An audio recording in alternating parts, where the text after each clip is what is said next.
ఆడవాళ్ళకి కామన్‌గా ఉండే క్యాన్సర్ ఏంటి? Breast cancer. దానివల్ల రొమ్ములలో ఏ చిన్న బరువుగా ఉన్నా, చిన్న గడ్డలాగా తగిలినా కానీ క్యాన్సర్ అనుకోని చాలామందిమి భయపడిపోతూ ఉంటాం.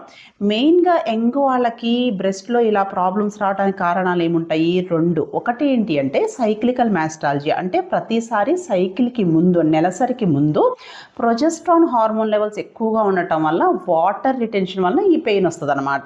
ఇంకొకటి fibrocystic disease of the breast. ఇదేంటి అంటే రొమ్ములలో చిన్న చిన్న లంప్స్ లాగా తగులుతూ పెయిన్‌ఫుల్‌గా ఉంటాయన్నమాట. ఈ 2 కూడా క్యాన్సర్‌కి సంబంధించిన ప్రాబ్లమ్స్ కాదు. ఇవి యంగ్ వాళ్ళలో కామన్‌గా చూస్తాము.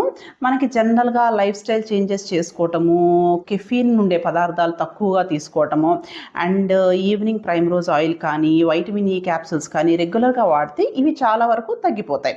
రొమ్ము క్యాన్సర్ అనేది చాలా ఈజీగా గుర్తుపట్టవచ్చు. ఎలాగా అంటే రెగ్యులర్‌గా సెల్ఫ్ బ్రెస్ట్ ఎగ్జామినేషన్స్ చేసుకోవటం ఒకటి, రెగ్యులర్‌గా మ్యామోగ్రఫీస్ చేయించుకోవటం వల్ల బ్రెస్ట్ క్యాన్సర్‌ని ఈజీగా గుర్తుపట్టవచ్చు. కాబట్టి బ్రెస్ట్‌లో ఉండే ప్రతి లంపు క్యాన్సర్ గడ్డలు కాదు.